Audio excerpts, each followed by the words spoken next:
My dad still keeps $20,000 in a checking account earning zero interest. When I told him he was losing about $700 a year to inflation, he said, "But it's safe." And you know what? He is not wrong to think that way. For his generation, parking money in the bank was safe. It made sense. But here's the thing we need to talk about: the financial playbook our parents used came with instructions that expired now.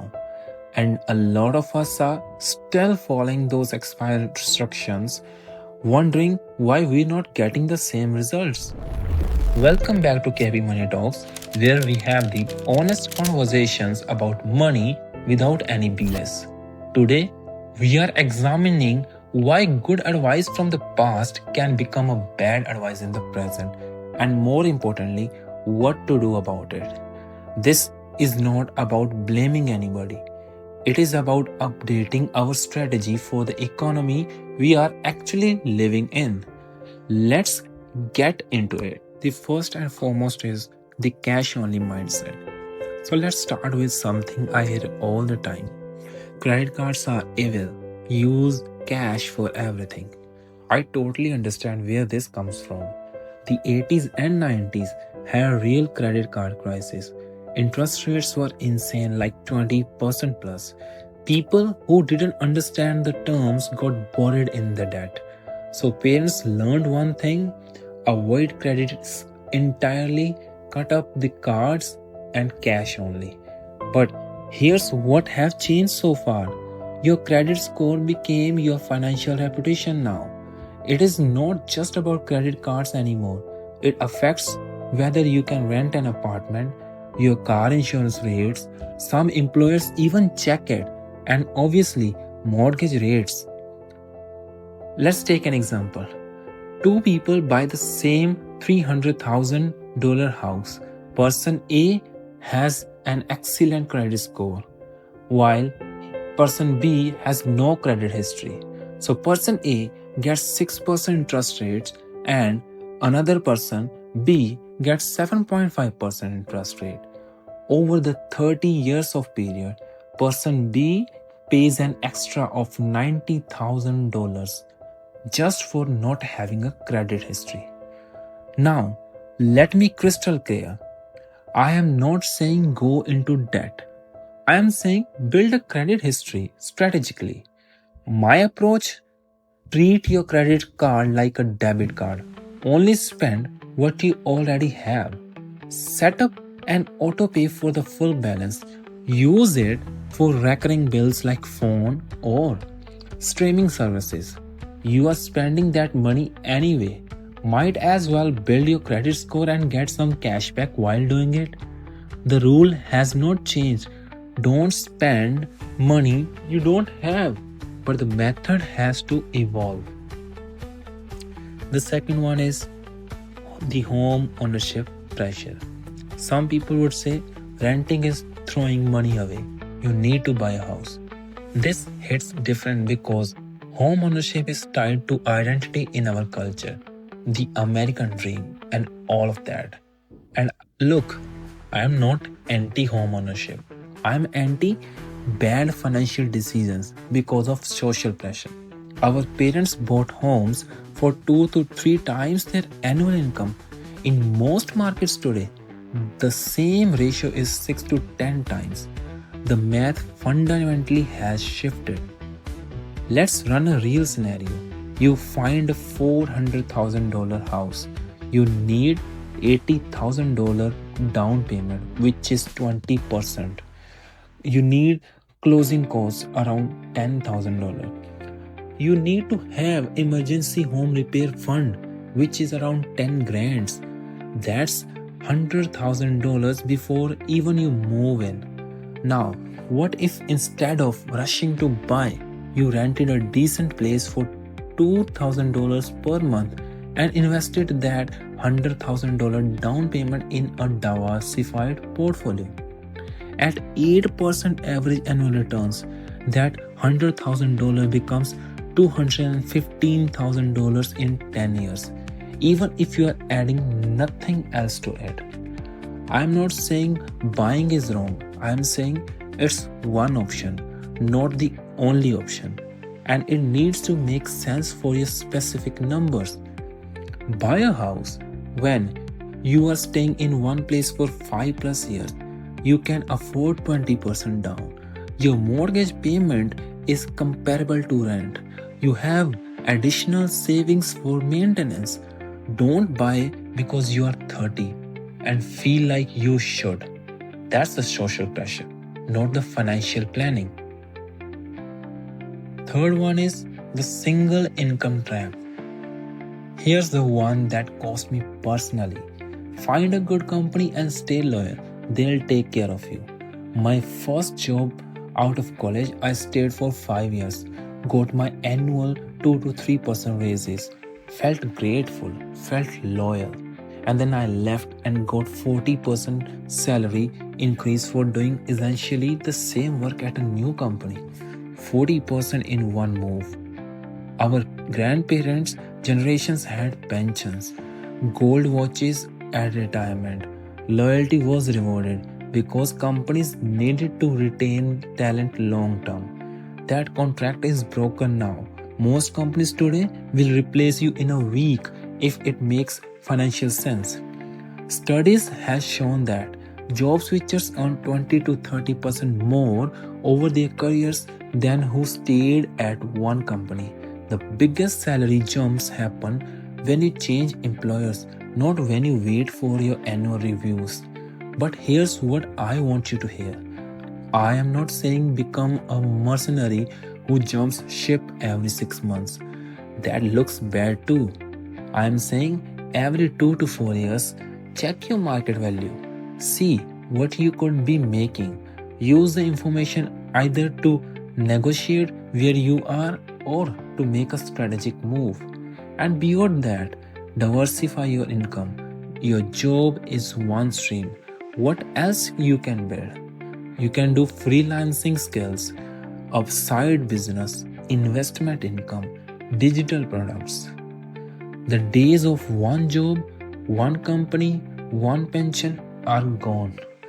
We need multiple income sources because relying on any single employer is actually the risky move now. The fourth is debt dilemma. Some people would say avoid debt at all costs. On the surface, this sounds responsible. But for consumer debt, credit cards, car loans for depreciating vehicles, it's pretty solid advice. But our parents often didn't distinguish between debt types. There's a toxic debt and there's a leverage. Toxic debt have high interest rates above 7 to 8%, while they are also used for consumption, not investment. They also shrink your net worth.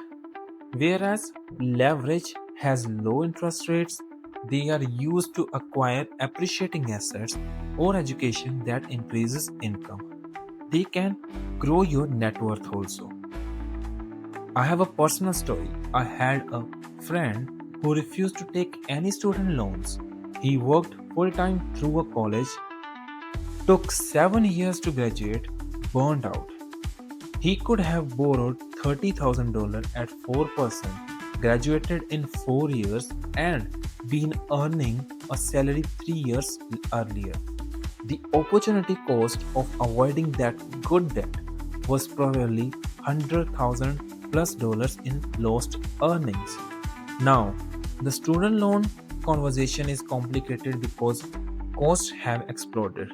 The rule I use: don't borrow more than your expected first year salary.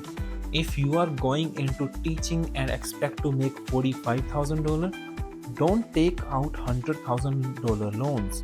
The math won't work, but $35,000 for a degree that leads to a $60,000 starting salary, that's a different calculation. The real advice is not avoiding all debt.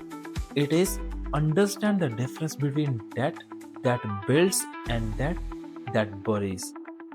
A mortgage at 6% that locks in your housing costs while your income grows. That's leverage.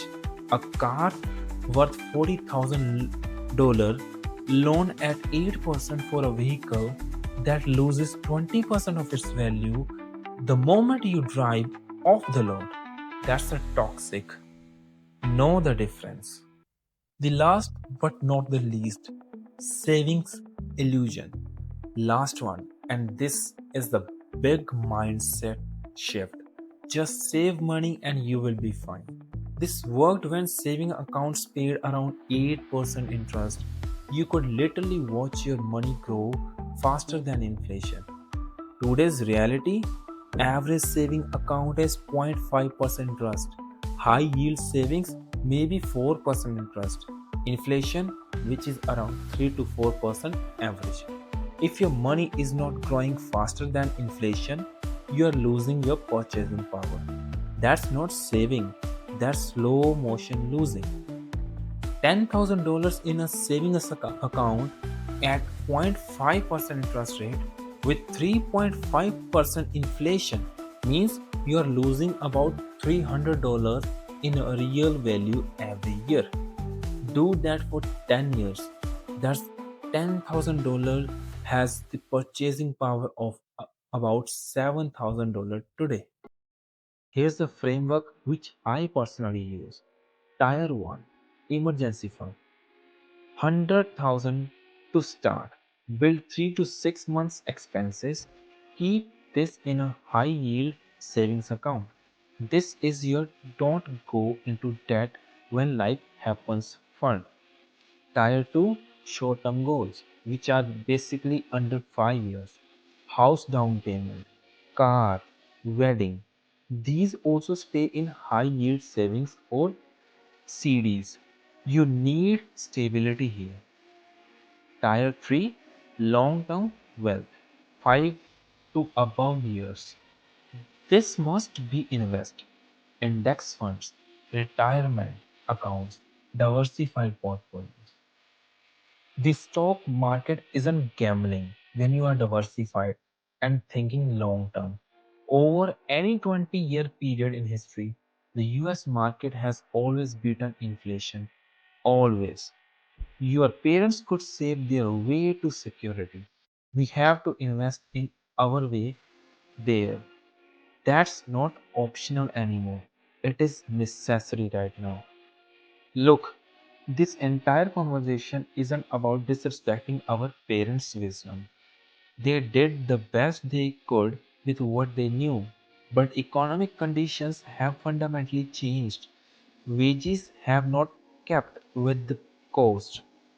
Pensions have disappeared. Social security is uncertain.